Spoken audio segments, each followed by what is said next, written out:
Berlokasi di Jalan Inspeksi Kalimalang, Bekasi, sudah 15 tahun lebih, gedung ini dibiarkan tak terawat begitu saja.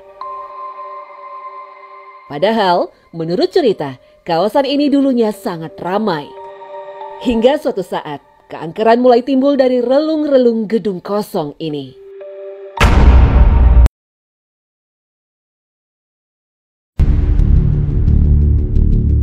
Tak bisa dipungkiri, hawa mistis sangat terasa di tempat ini.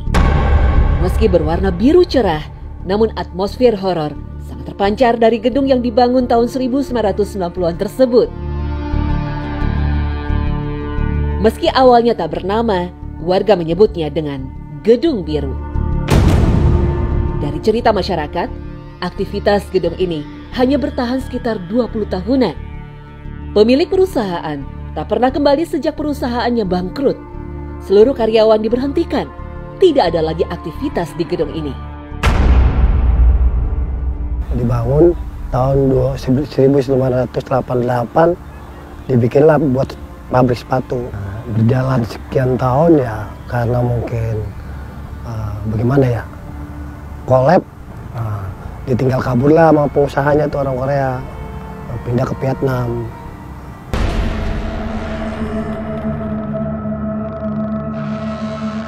Tahun berganti, tak ada lagi yang menyentuh dan merawat gedung ini. Biru cerah kini berganti menjadi kusam seiring cat yang memudar.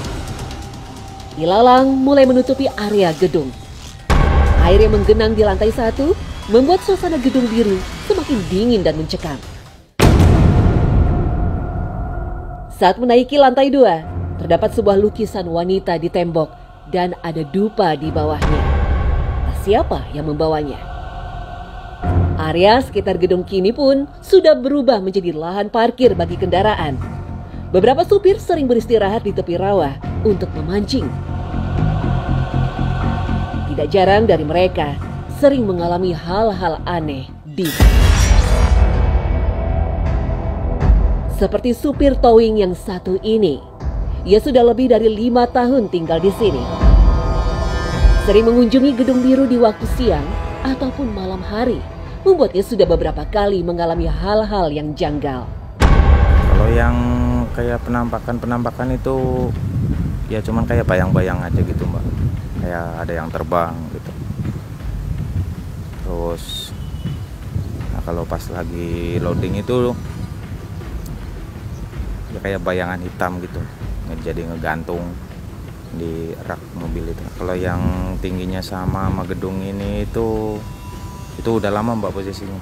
Cuman itu ya tingginya persis sama kayak gedung ini tingginya. Cuman wujud aslinya nggak jelas banget. Banyak yang beranggapan bahwa sejak dulu memang ada penunggu di daerah sini. Dengan lalu lintas yang ramai, dulu hampir tiap hari terjadi kecelakaan di depan gedung ini.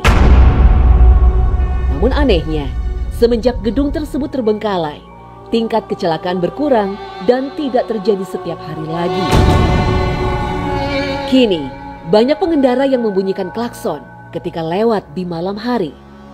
Entah mengapa, banyak beranggapan itu adalah bentuk izin atau permisi kepada makhluk halus penjaga gedung. Sebenarnya, 2 tahun setelah bangkrut, gedung 6 lantai ini sempat diaktifkan kembali. Bahkan, pengelola saat itu menjadikan gedung ini sebagai tempat hiburan malam. Sempat ramai sebentar, gangguan gaib mulai muncul, meneror pegawai gedung ini. Mereka pun tak tahan dan akhirnya terpaksa menutup kembali gedung ini. Hingga hari ini, tidak pernah nampak lagi kegiatan dari Gedung Biru Kalimalang. Tak banyak yang tahu sejak kapan persisnya kejadian mistis berlangsung. Memang, cerita tentang kecelakaan kerja atau buruh yang menggugurkan kehamilan di salah satu toilet pernah terdengar. Apakah itu ada hubungannya? Tidak ada yang bisa menjawab secara pasti. Sebagai penjaga gedung, tidak sekali 2 kali Rohman diganggu makhluk halus. Yang paling parahnya, ia pernah mengalami luka di kaki hingga sempat membusuk. nggak kenapa-kenapa, saya jalan ngontrol, tahu saya kan nendang pintu, datang, ya tahu panas dingin, lama-lama busuk, ya dirawat, alhamdulillah udah pulih lagi. Kalau ini paling sekelebatan, kalau saya sama